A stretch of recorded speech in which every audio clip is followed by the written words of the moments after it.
Donc voilà, voici un exemple qu'on vient de discuter ensemble. Alors, comme vous voyez, l'intérêt du diagramme de cas d'utilisation, alors vous voyez, en discutant, on peut rajouter des cas d'utilisation, on peut les supprimer, etc. Donc, euh, d'où l'intérêt, en plus d'un cas d'utilisation, il faut documenter en détail chaque cas d'utilisation. Alors, comme vous voyez, pour chaque cas d'utilisation, ici, il y a seulement les grandes lignes. Par exemple, commander un article ou acheter un article, il ne contient pas la description, l'achat d'un article, comment on va le faire? C'est dans quelles conditions? Dans quel enchaînement? Donc, il est nécessaire pour avoir une modélisation qui est plus raffinée, plus détaillée, il faudra documenter les cas d'utilisation. Donc, chaque cas d'utilisation, on doit le documenter. Donc, c'est ça la suite dans notre cours.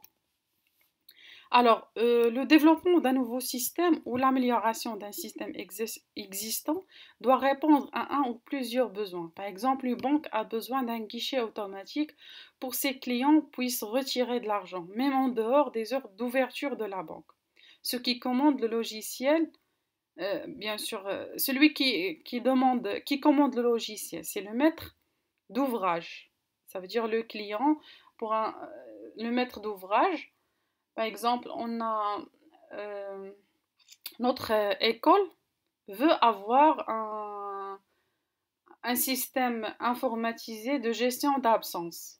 Alors, il va aller chercher une entreprise spécialisée en développement informatique, il va lui proposer de lui réaliser cette application. Donc, notre école, c'est dans ce cas, c'est le maître d'ouvrage. Parce que c'est elles qui ont besoin de cette application. C'est elles qui commandent cette application. Alors, celui qui commande le logiciel, c'est le maître d'ouvrage. Et celui qui réalise le logiciel est le maître d'œuvre.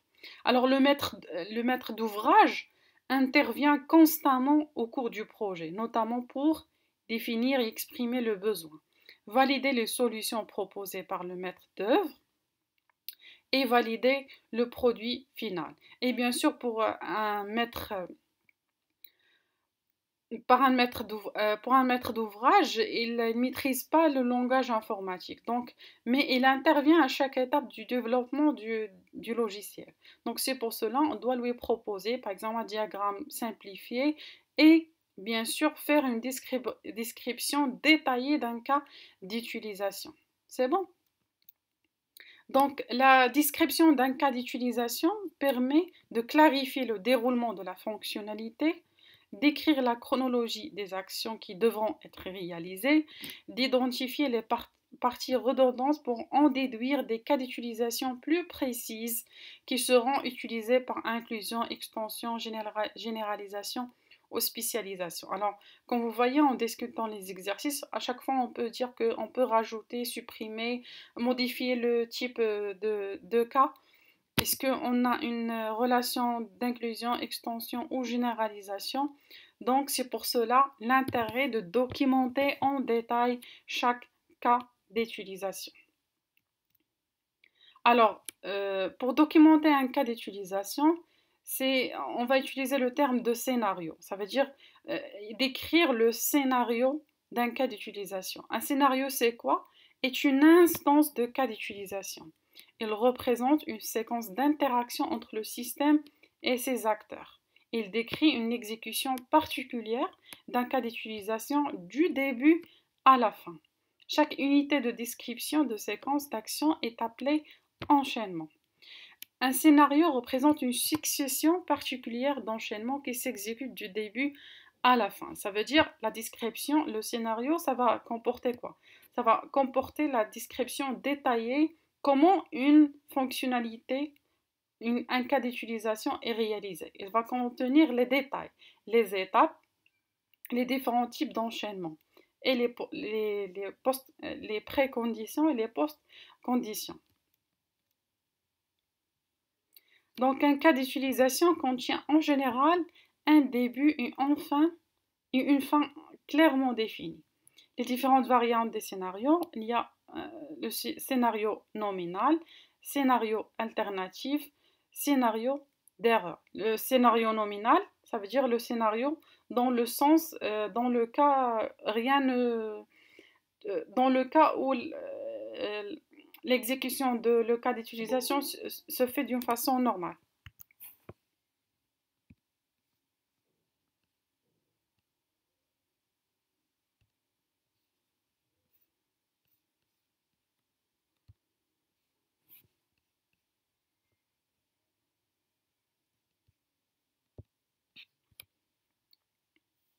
Il y a les différentes variantes des scénarios dans le cas nominal, dans le cas d'alternative ou dans le cas d'erreur.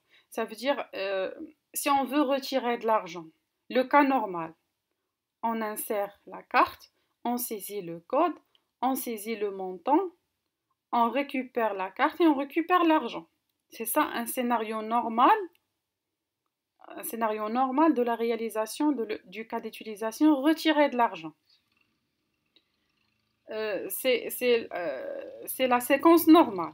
Pour le cas alternatif, par exemple, on saisit le code, on peut par exemple ne pas saisir correctement le code. Si on saisit pas correctement le code, le système va nous demander de ressaisir le cas d'une manière correcte. Si on répète l'erreur 3 fois, qu'est-ce qui va être fait? Que va être fait? On ne peut pas récupérer notre carte. Oui, on ne peut pas récupérer la carte. La carte, c'est déjà, c'est déjà, ça vient pièce, c'est ça. C'est bloqué dans le guichet. Oui, c'est ça. Donc, c'est ça le scénario alternatif. Un autre cas, par exemple, le scénario d'erreur, c'est lorsque on insère une carte invalide. Alors, que va-t-il être fait? On ne pourra pas récupérer la carte après. Donc, pour un cas d'utilisation, il y a plusieurs types d'enchaînement. Un enchaînement nominal dans le cas où tout se passe très bien. Le cas alternatif, on peut discuter que va-t-il arriver, ou bien dans le cas d'erreur ou d'exception. C'est bon? Bien sûr, l'acteur principal d'un cas d'utilisation dispose donc de l'ensemble des enchaînements pour réaliser une certaine tâche métier. Donc, on va décrire ce cas d'utilisation en répondant à un besoin, un déclenchement de la part de l'acteur principal. Donc, pour structurer la documentation d'un cas d'utilisation, on a 3 rubriques. La première étape, c'est faire un sommaire d'identification. C'est une rubrique obligatoire. On doit préciser le nom du cas d'utilisation, son objectif, c'est quoi l'objectif de ce cas d'utilisation, qui sont les acteurs et quelle est la version. La version, ça veut dire si on est dans la première version de la description de cas d'utilisation. On va écrire par exemple version 1.0. Si on a fait une mise à jour, on va écrire une version par exemple 1.1 parce que cette documentation a été mise à jour. C'est le sommaire d'identification. C'est un ensemble de métadonnées pour décrire les métadonnées d'un cas d'utilisation. La deuxième étape, c'est la description des scénarios. Ça veut dire comment le cas d'utilisation est effectué, dans quel ordre. Madame, oui? Est-ce qu'on doit faire ça pour chaque cas? Oui, pour chaque cas. Oui, pour chaque cas d'utilisation du système. Oui. Pour chaque cas. Alors, pour la description des scénarios, c'est une description obligatoire. Il doit présenter quels sont les différents scénarios pour l'exécution de chaque cas d'utilisation, en précisant le scénario nominal, le scénario alternatif ou le scénario d'erreur. En précisant aussi quelles sont les préconditions et les post-conditions. Les préconditions, ça veut dire dans quel cas le cas est déclenché. C'est bon? Quand est-ce qu'on paye les achats? C'est lorsque un client arrive avec les articles et il veut acheter. Donc, c'est une précondition. Et après les post-conditions, ça veut dire que va-t-il passer? Bien sûr, ça vient quoi après la réalisation de ce cas d'utilisation? Et on rajoute une rubrique qui est optionnelle, qui n'est pas obligatoire. On peut rajouter des exigences non fonctionnelles.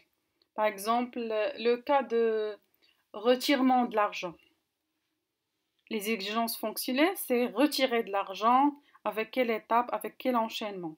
Et les autres exigences non fonctionnelles, ça peut être technique ou autre chose. Par exemple, les transactions doivent être la sécurité des transactions. C'est bon? C'est une exigence qui est non fonctionnelle. Alors, on regarde un exemple. Voici un exemple. Payer par carte un achat effectué en ligne.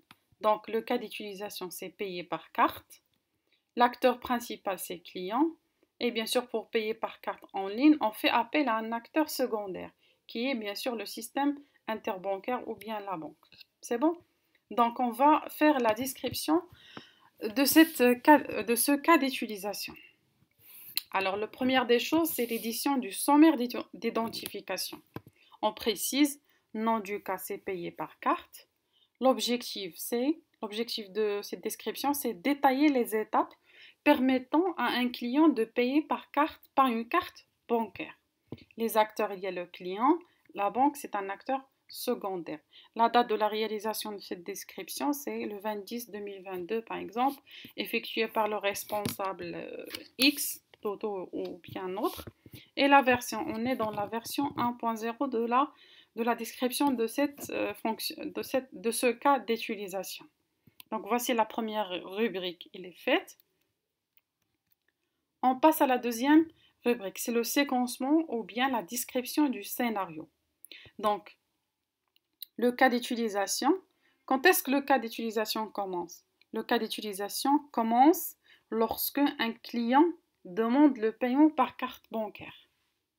C'est bon? Donc, dans quel cas commence ce cas d'utilisation? Alors, on a des préconditions. Précondition pour payer par carte, c'est que le client, avant de payer par carte, il doit valider la commande. C'est ça la précondition du cas d'utilisation. Alors, pour le chaînement nominal, normal, le client saisit les informations de carte bancaire. La première des choses, c'est l'enchaînement normal. Nominal, tout se passe très bien. Donc, le client saisit les informations de sa carte bancaire. C'est la première étape. Ensuite, le système vérifie que le numéro de la carte bancaire est correct. Ensuite, le système vérifie le solde auprès du système bancaire.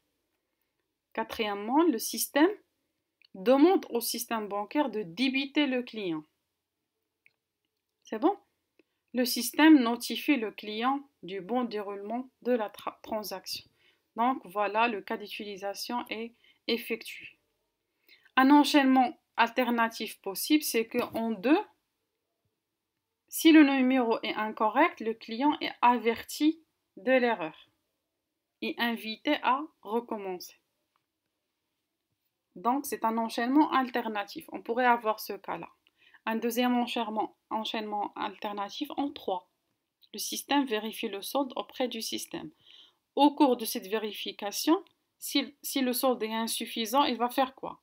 Il doit afficher un message d'erreur.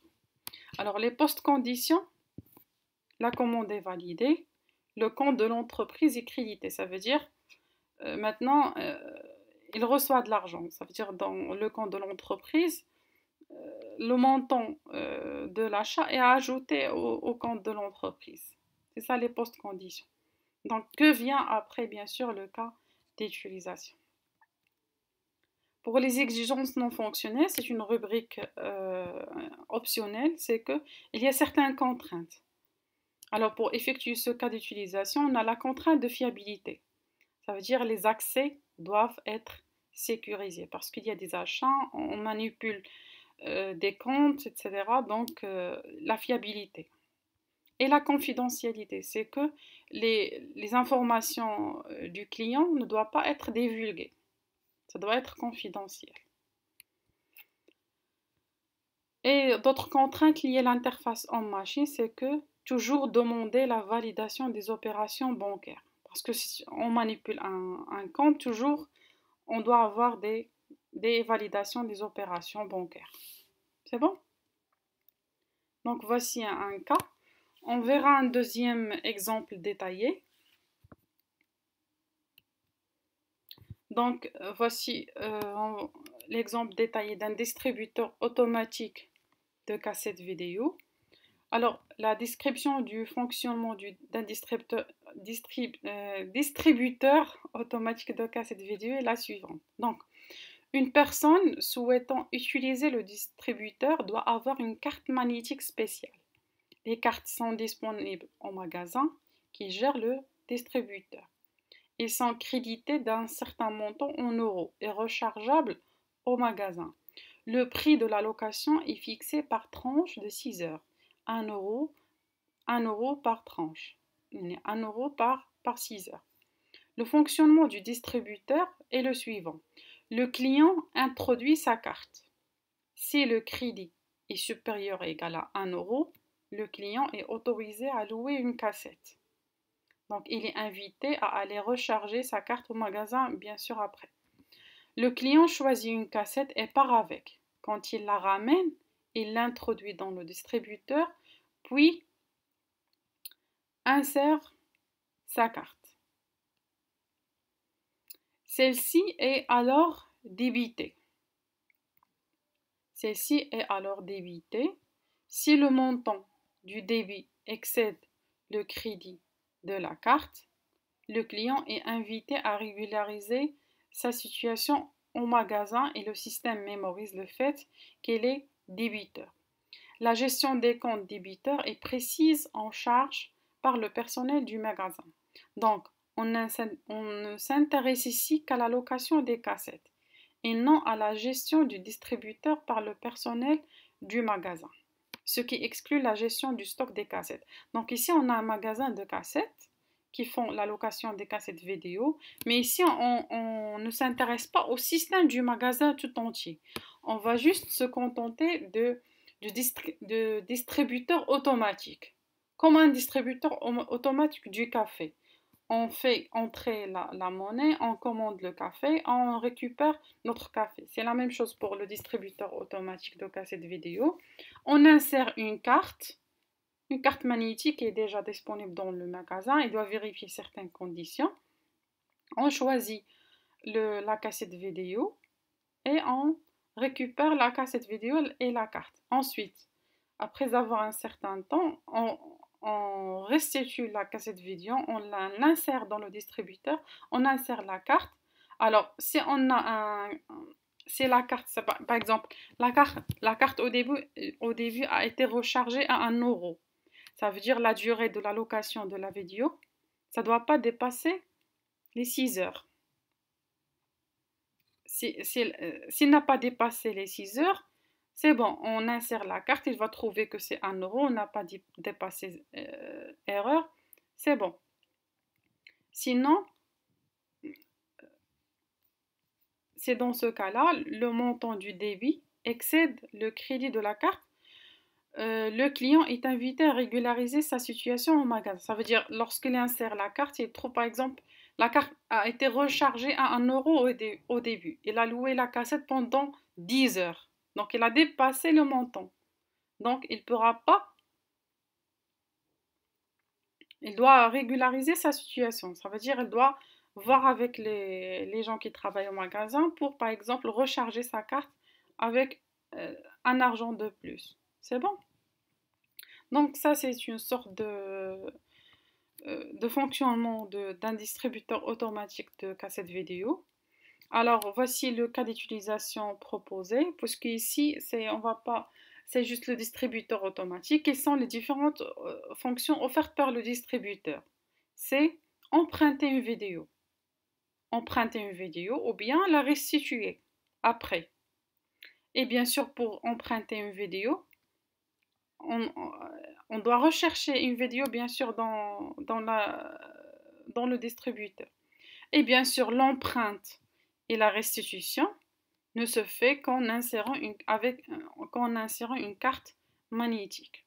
Alors, c'est un diagramme de cas simpliste. On ne s'intéresse pas au système général du magasin, mais juste au fonctionnement au distributeur.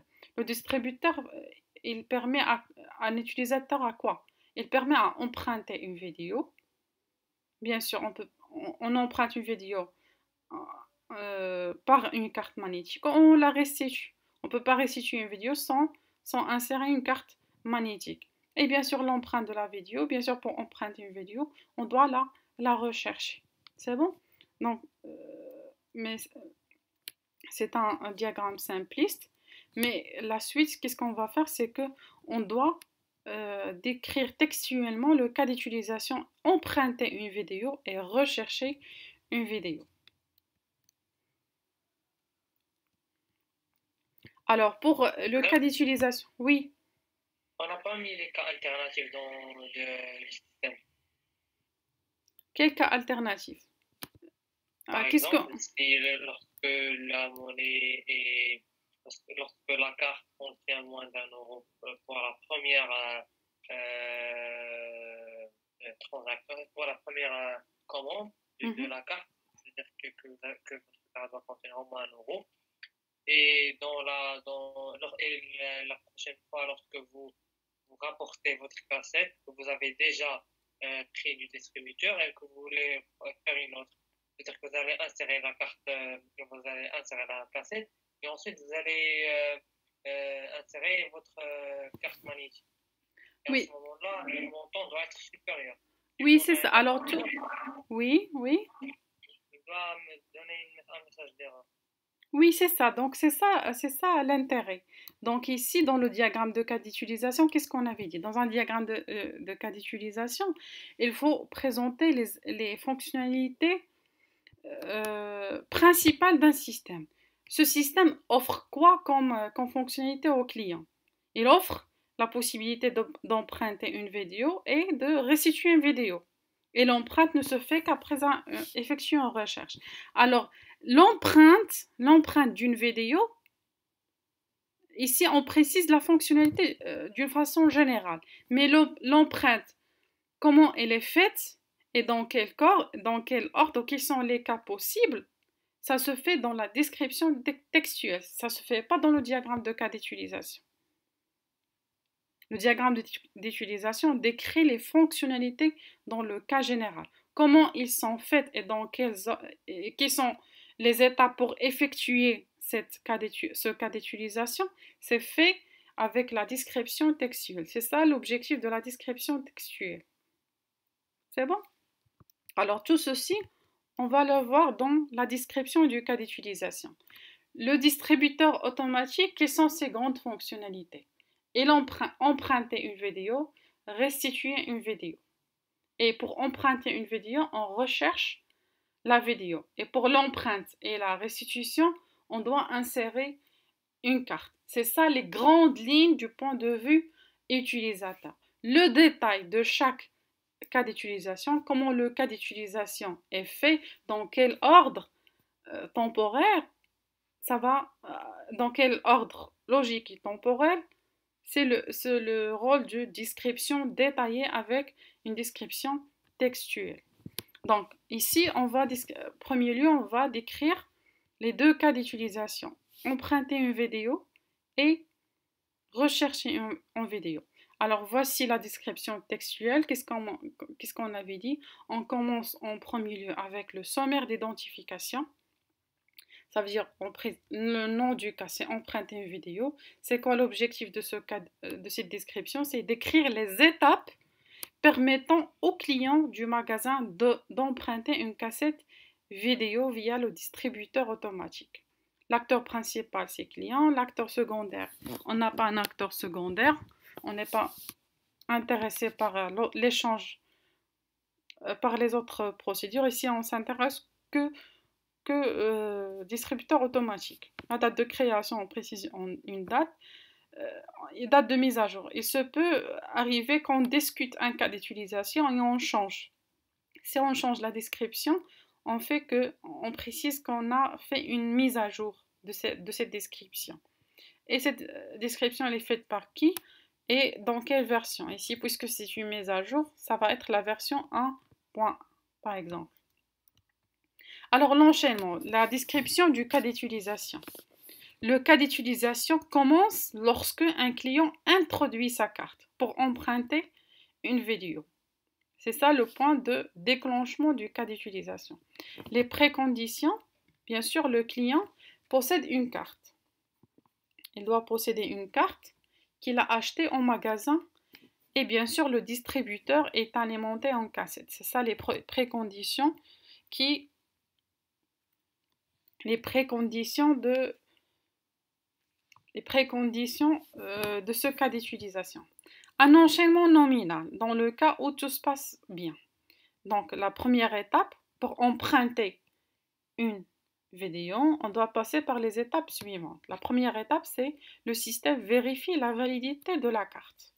Ensuite, le système vérifie que le crédit de la carte est supérieur ou égal à 1 euro. Après, on appelle le cas d'utilisation rechercher une vidéo pour faire la recherche. Parce que rechercher une vidéo, c'est un cas d'utilisation qui contient des étapes et un enchaînement temporel bien précis, qu'on va le détailler après. Après, le client, après avoir choisi une vidéo, le système indique, d'après la valeur de la carte, pendant combien de temps, tranche de 6 heures, le client peut garder la cassette. S'il a 1 euro, il doit préciser qu'il a le droit de garder la cassette pendant 6 heures. S'il a 2 euros, il a le droit de garder la vidéo pendant 12 heures, etc. Donc, le système, oui. Madame, s'il a la cassette en main, il peut la garder plus que 6 heures. Oui. Oui, monsieur? Madame, j'ai dit que si le client a la cassette en main, il peut la garder plus que 6 heures. Mais il a une carte, il doit la restituer. S'il garde la cassette plus que 6 heures, il veut rechanger la cassette. Oui, c'est ça. Ça va venir. S'il a, par exemple, avant d'emprunter une vidéo, il prend une carte qui est rechargeable. Si elle contient 1 euro, il a le droit de la louer pendant 6 heures. Bien sûr, s'il a seulement 1 euro et il la garde plus que 6 heures, c'est pas un enchaînement nominal. C'est un enchaînement alternatif ou d'erreur. C'est bon. C'est un autre enchaînement. Ça, c'est dans le cas où tout se passe bien, il n'y a pas de cas particulier, pas de problème. S'il respecte le temps, etc. C'est bon?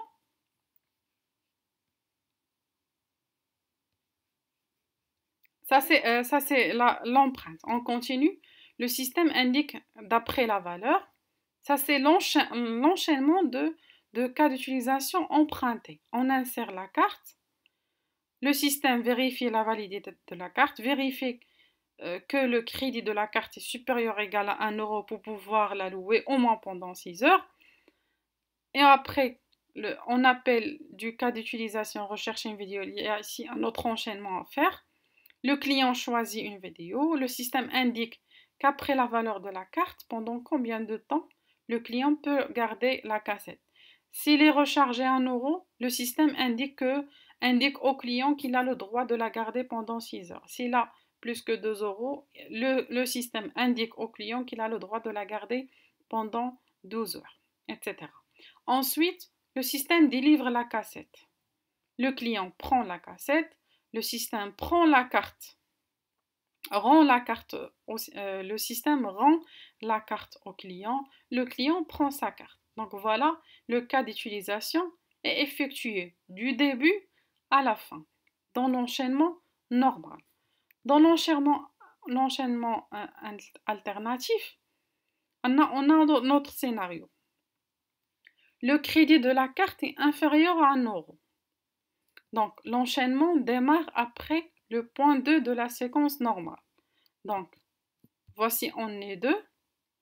Le système vérifie que le crédit de la carte est supérieur. Donc, on est à cette étape-là, mais on ne fait pas appel du cas recherché. Non, on a le cas où la carte est inférieure à 1 euro. Donc, l'enchaînement démarre après le point 2 de la séquence nominale, qui est normal. Donc, que va-t-il passer? Que doit être passé? Le système indique que le crédit de la carte ne permet pas au client d'emprunter une vidéo. Le système invite le client à aller recharger sa carte au magasin. Donc, il rend la carte donc, et cet enchaînement alternatif reprend au point 8. Ça veut dire, le système rend la carte au client, le client prend sa carte. Voici un cas. Un autre enchaînement qui est d'exception, c'est que lorsque la carte introduite n'est pas valide. C'est un enchaînement d'exception. L'enchaînement démarre après le point 1 de la séquence nominale. Parce qu'on est là, dans 1, le système vérifie la validité de la carte. Lorsque le système trouve que la carte valide, il passe au deuxième point dans l'enchaînement nominal. Si 3, c'est exception, mais ce n'est pas alternatif. Oui. 3, c'est un enchaînement d'exception et ce n'est pas un enchaînement alternatif. Exception, ça veut dire dans le sens où ça arrive rarement. C'est bon, c'est pas un cas courant que la carte ne soit pas valide. C'est vraiment un cas d'exception. Dans le cas nominal, la carte a un crédit. Dans le cas alternatif, la carte n'a pas de crédit. Mais dans le cas d'exception, c'est que la carte ne soit pas valide. C'est vraiment un cas qui vient très rarement. C'est un enchaînement d'exception, ce n'est pas d'enchaînement alternatif. Alternatif, ça peut arriver très couramment. Mais exception, ça arrive très rarement. C'est bon, c'est un cas d'exception.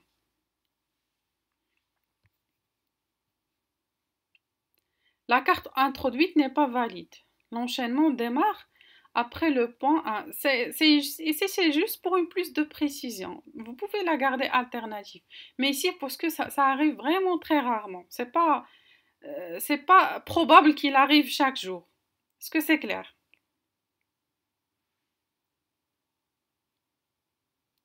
Oui, madame. C'est pas probable qu'il arrive toujours. Tu vois? Est-ce qu'on peut l'interpréter comme une sorte d'erreur? Les exceptions. Oui. Exception ou erreur? Oui, c'est ça. Exception ou erreur? Ça veut dire un cas qui arrive vraiment, la probabilité de son... le fait qu'il soit là, c'est vraiment très rare. On dit enchaînement d'exception ou d'erreur. La carte introduite n'est pas valide. Donc l'enchaînement démarre après le point 1 de la séquence nominale. Donc ici, c'est juste...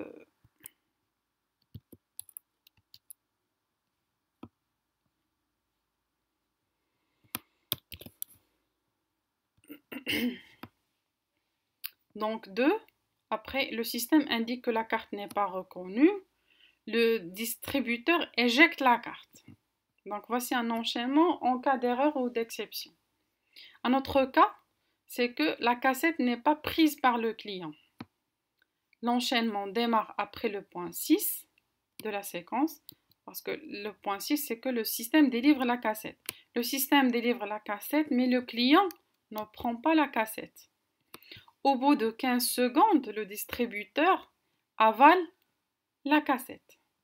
Le système annule la transaction. Toutes les opérations mémorisées par le système sont défaites. Ça, ici, on peut dire que c'est un enchaînement d'exception ou d'erreur parce que c'est rarement qu'un client n'en prend pas sa cassette. C'est bon?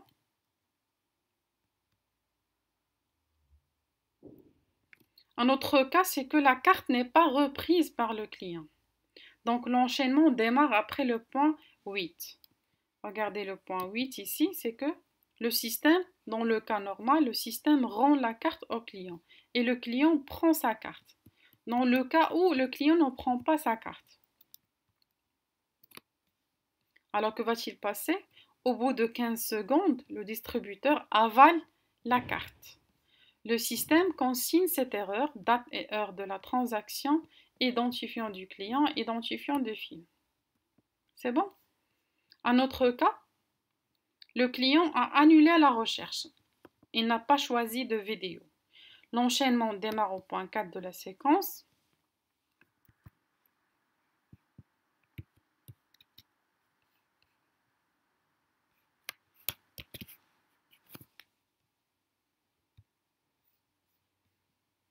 Donc, dans ce cas-là, le client annule la recherche et le distributeur éjecte la carte. Alors, les post-conditions, c'est que le système a enregistré les informations suivantes. Ça veut dire que le cas d'utilisation est effectué. Les post-conditions, c'est que le système enregistre les informations suivantes. Ça veut dire que l'empreinte a été faite. L'empreinte a été faite. Alors, les post-conditions, c'est que qu'arrive après, c'est que le système a enregistré les informations suivantes, la date et l'heure de la transaction à la minute près. Les tranches de 6 heures sont calculées à la minute près. L'identifiant du client, l'identifiant du film. Ça veut dire pour calculer à quelle date il a emprunté la vidéo. Et la cassette vidéo. Et après, on a la rubrique fonctionnelle. La rubrique fonctionnelle,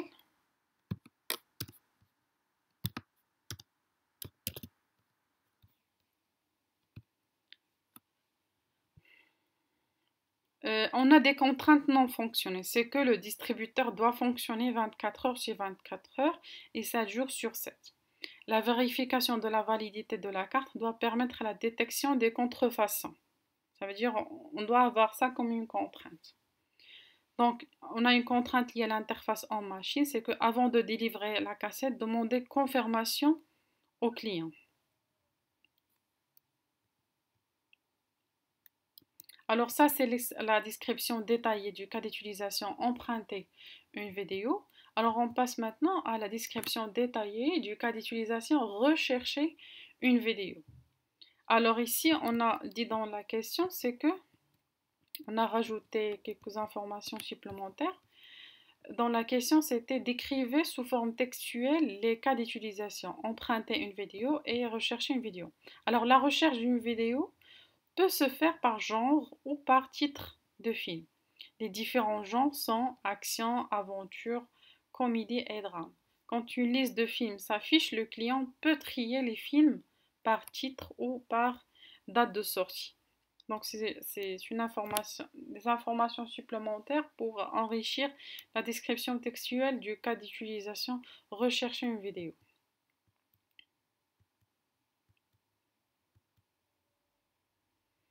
Alors, pour le sommaire d'identification, le nom du cas d'utilisation, rechercher une vidéo. But, décrire les étapes permettant au client de rechercher une vidéo via le distributeur automatique.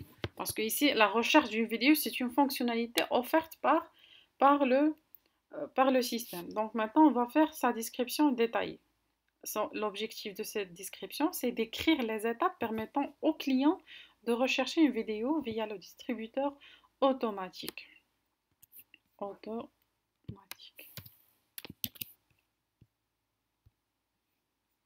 Donc, c'est quoi l'acteur principal? Parce que il est inclus, c'est toujours parce que ici c'est un cas inclus dans un autre. L'acteur secondaire, c'est Néon. La date de création, une date. Et le responsable, c'est le responsable qui a fait la description. Et la version de la description.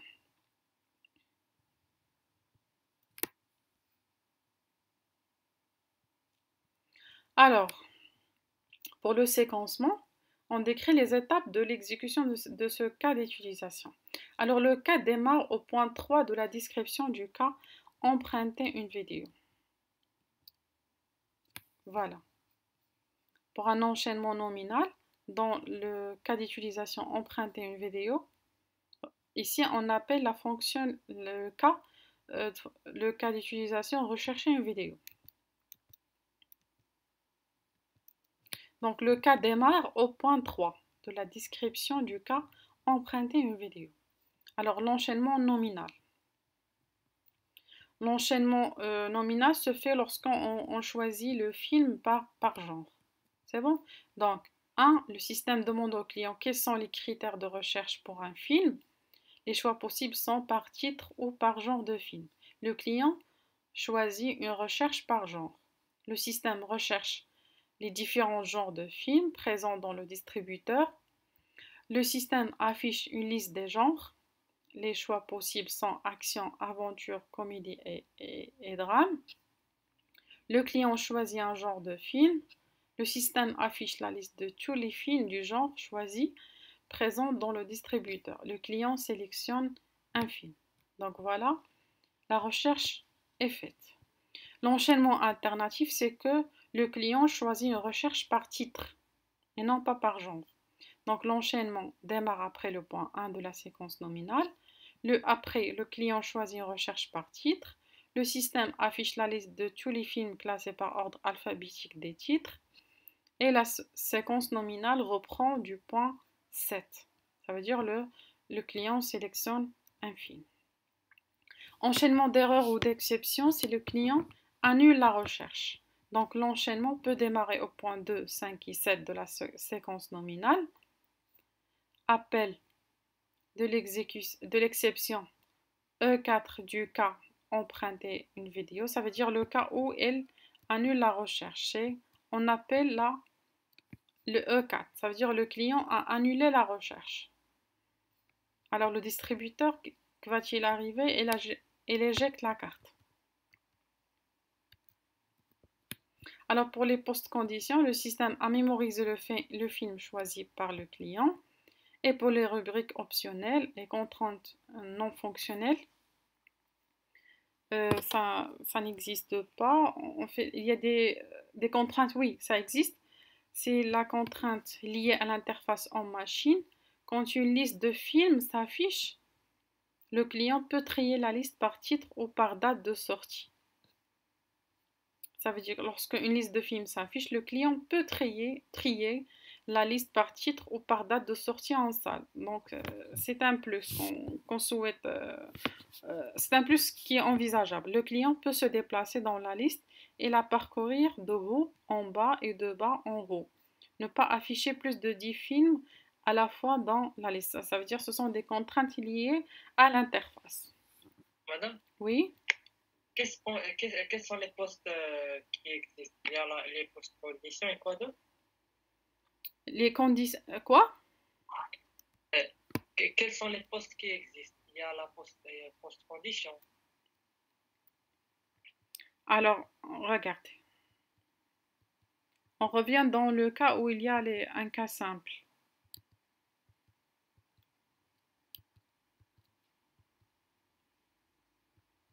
Regardez. La première rubrique, c'est le sommaire d'identification. Ça veut dire les métadonnées du cas d'utilisation. Ça veut dire c'est quoi son nom, c'est quoi l'objectif, c'est quoi l'acteur, à quelle date a été édité, c'est qui le responsable qui l'a édité et sa version. Maintenant, on passe au scénario. Ça veut dire les étapes de réalisation du cas d'utilisation. Il y a les préconditions. Ça veut dire les préconditions. Ça veut dire que se passe avant l'exécution du cas d'utilisation. Regardez ici pour le cas d'utilisation de paiement par carte. Quand est-ce qu'on déclenche ce paiement par carte? C'est lorsque le client a validé avant sa commande. Donc, c'est une précondition. On fait l'enchaînement nominal, les autres enchaînements alternatifs ou d'erreur et les post-conditions. Et ça veut dire que vient après l'exécution de ce cas d'utilisation. Après avoir effectué le paiement, la commande est validée.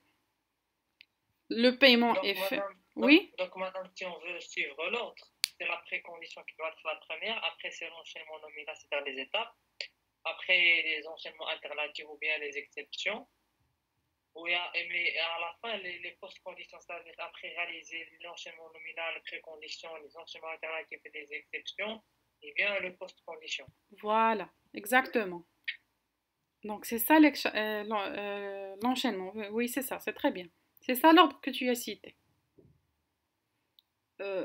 voilà, pour les post-conditions ici, pour le paiement par carte, après avoir effectué le paiement, que va-t-il arriver? Bien sûr, juste après, c'est la commande est validée, bien sûr, et le compte de l'entreprise est crédité. Ça veut dire on a retiré de l'argent du compte du client, on l'a versé ou bien il y a un virement vers le compte de l'entreprise. Ça veut dire le compte de l'entreprise est crédité.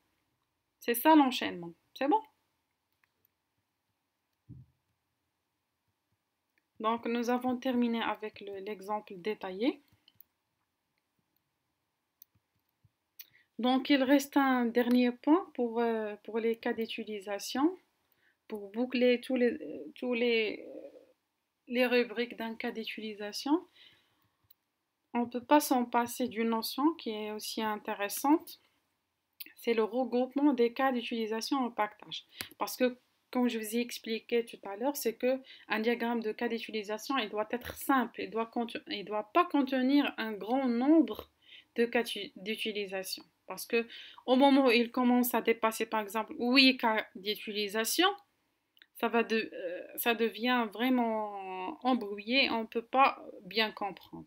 Alors que déjà, l'intérêt du cas d'utilisation, c'est de comprendre et de recueillir le besoin. C'est bon, c'est d'écrire les fonctionnalités d'un système d'un point de vue utilisateur d'une manière claire et précise. Et lorsqu'on a un système qui est complexe, qui contient plusieurs fonctionnalités, on peut dispatcher ces fonctionnalités en utilisant un regroupement. Un regroupement en utilisant la notion de pactage ou bien le diagramme de pactage. Déjà, le diagramme de pactage, il fait partie des diagrammes statiques.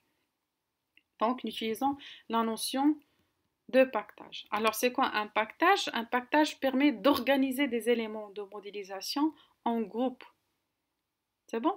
Un pactage peut contenir des classes, des cas d'utilisation, des interfaces, etc. Donc, c'est une notion qu'on peut l'utiliser dans plusieurs cas de diagramme, cas d'utilisation, cas de classe, d'interface, etc. pour regrouper, par exemple, les cas d'utilisation qui répondent à une fonction spécifique. Comme ça, on peut défragmenter le cas d'utilisation pour ne pas avoir un diagramme d'utilisation qui n'est pas clair. C'est bon?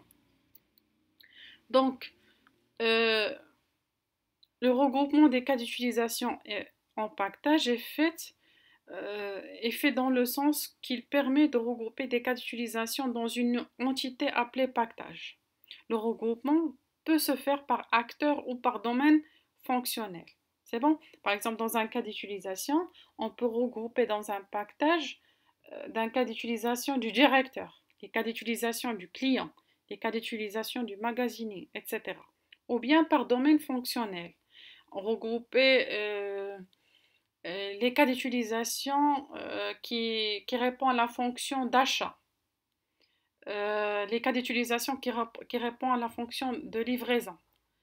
Des cas d'utilisation qui s'inscrivent dans le cadre d'analyse, de rapport, gestion, etc. C'est bon? Donc, un diagramme de cas d'utilisation peut contenir plusieurs pactages et des pactages peuvent être inclus dans d'autres pactages. On donne un exemple. Un exemple simple, c'est que le directeur des ventes d'un système de vente par correspondance est un préposé aux commandes avec un pouvoir supplémentaire. En plus de pouvoir passer et suivre une commande, il peut gérer le stock. C'est bon? Le préposé aux commandes ne peut pas gérer les stocks. Ça veut dire, préposé, c'est juste pour dire quelqu'un qui peut passer une commande et suivre une commande. C'est bon? Donc, voici un exemple. On a un préposé aux commandes, une personne qui peut passer une commande ou suivre une commande. Le directeur des ventes est un préposé aux commandes. Il fait la même chose. Il peut passer une commande, suivre une commande, mais en plus de ça, il peut gérer le stock. Donc, on peut défragmenter. On peut.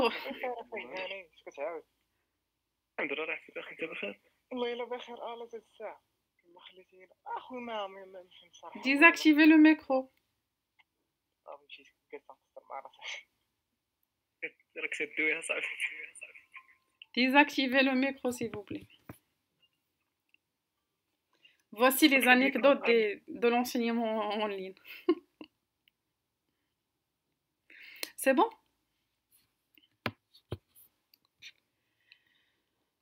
Donc ici, on a un préposé aux commandes qui peut passer une commande et suivre une commande. On a aussi un directeur. En plus de passer en commande et suivre en commande, il gère les stocks. Donc on peut organiser ce diagramme de cas d'utilisation en utilisant trois pactages. C'est bon? 3 diagrammes de pactage. Un diagramme pour le client. Il va rassembler quoi? Il va rassembler les cas d'utilisation, passer une commande et suivre une commande. Un diagramme qui va contenir le cas d'utilisation de stock pour contenir la gestion des stocks et un diagramme de pactage qui va contenir le cas d'utilisation de la recherche article. Donc voilà, nous avons organisé les cas d'utilisation en utilisant trois pactages. C'est bon? On peut dire que ces 2 pactages sont inclus dans celui-là. C'est bon? Donc, on va utiliser la dépendance entre pactages qui reflète l'inclusion des cas d'utilisation. Donc, c'est ça la notion de pactage. Alors, pour clôturer cette séance, on va passer à un atelier UML, diagramme de cas d'utilisation, qui va schématiser, qui va synthétiser tout ce qu'on a vu jusqu'à maintenant. Et c'est pour cela, on passe. Voici l'atelier.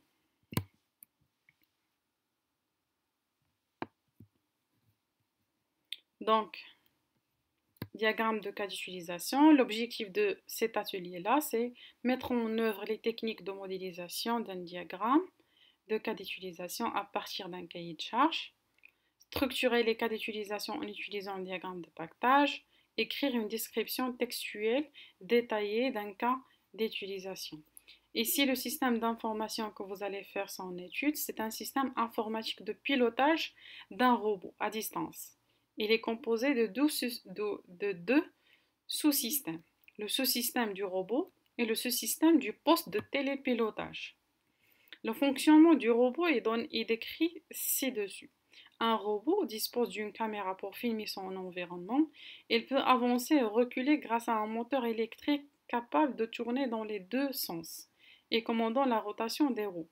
Il peut changer de direction car les roues sont directrices. Il est piloté à distance. Les images prises par la caméra sont envoyées vers un poste de télépilotage. Alors, ce dernier affiche l'environnement du robot sur un écran. Le pilote visualise l'image et utilise des commandes pour contrôler à distance les roues et le moteur du robot. La communication entre le poste de télépilotage et le robot se fait via les ondes radio.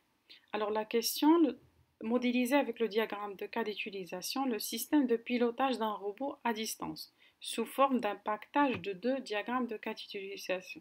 Donc, un diagramme de cas d'utilisation pour le sous-système robot, ça va être décrit ici, et un diagramme de cas d'utilisation pour le système de télépilotage qui va être décrit ici. C'est bon? Ensuite, la deuxième question, décrivez textuellement un cas d'utilisation de votre choix par ce système, puisqu'il y a plusieurs cas d'utilisation. Donc, je vous demande seulement de faire la description textuelle d'un cas d'utilisation dans le pactage du sous-système du robot et un cas d'utilisation pour le système de pilotage. C'est bon? La description textuelle qui contient toutes les rubriques qu'on vient de voir. C'est bon? Donc, on arrête là aujourd'hui. Donc, c'est un travail à rendre pour la semaine prochaine, Inch'Allah.